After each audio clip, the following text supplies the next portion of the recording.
Look, we heard from so many people, right?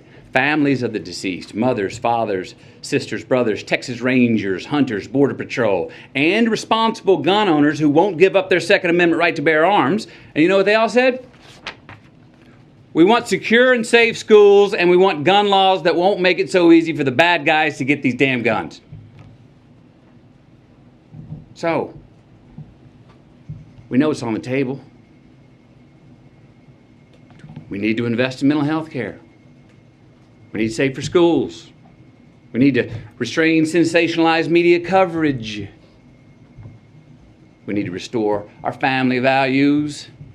We need to restore our American values. And we need responsible gun ownership. Responsible gun ownership. We need background checks. We need to raise the minimum age to purchase an AR-15 rifle to 21. We need a waiting period for those rifles. We need red flag laws and consequences for those who abuse them. These are reasonable, practical, tactical regulations to our nation, states, communities, schools, and homes. Responsible gun owners are fed up with the Second Amendment being abused and hijacked by some deranged individuals. These regulations are not a step back. They're a step forward for a civil society and the Second Amendment. Look, is this cure-all? Hell no. But people are hurting. Families are, parents are.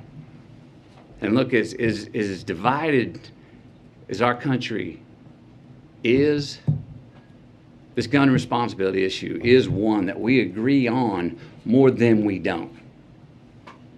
It really is. Look, this should be a nonpartisan issue. This should not be a partisan issue. There is not a Democratic or Republican value in one single act of these shooters. It's not. But people in power have failed to act. So we're asking you. And I'm asking you, will you please ask yourselves, can both sides rise above?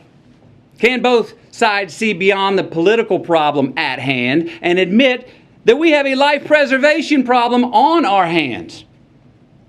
Because we got a chance right now to reach for and to grasp a higher ground above our political affiliations. A chance to make a choice that does more than protect your party. A chance to make a choice that protects our country now and for the next generation. We've got to take a sober, humble, and honest look in the mirror and rebrand ourselves based on what we truly value. What we truly value. We've got to get some real courage and honor our immortal obligations instead of our party affiliations. Enough with the counterpunching. Enough of the invalidation of the other side.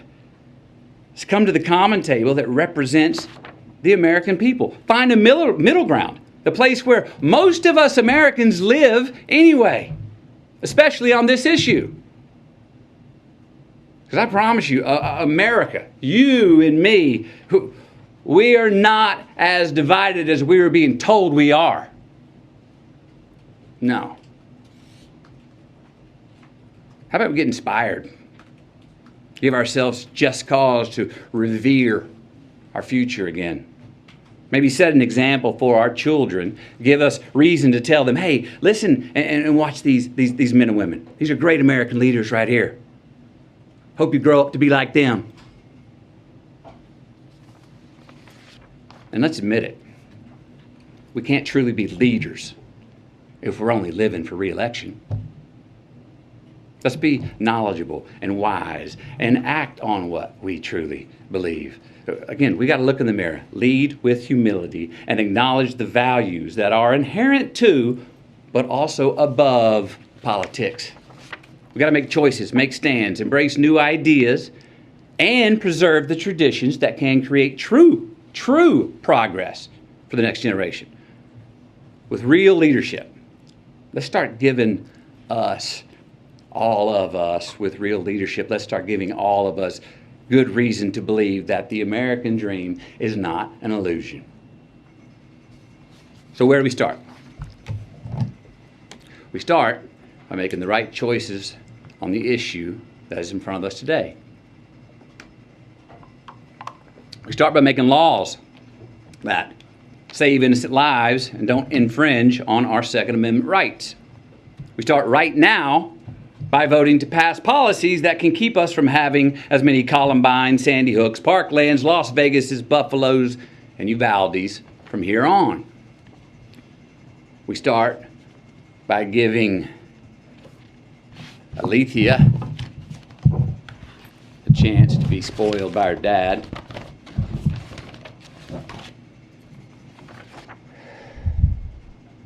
We start by giving Mayte a chance to become a marine biologist.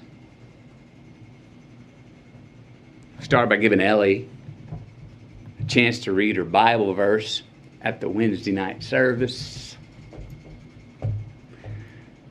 We start by giving Irma and Joe a chance to finish painting their house. Maybe retire, get that food truck.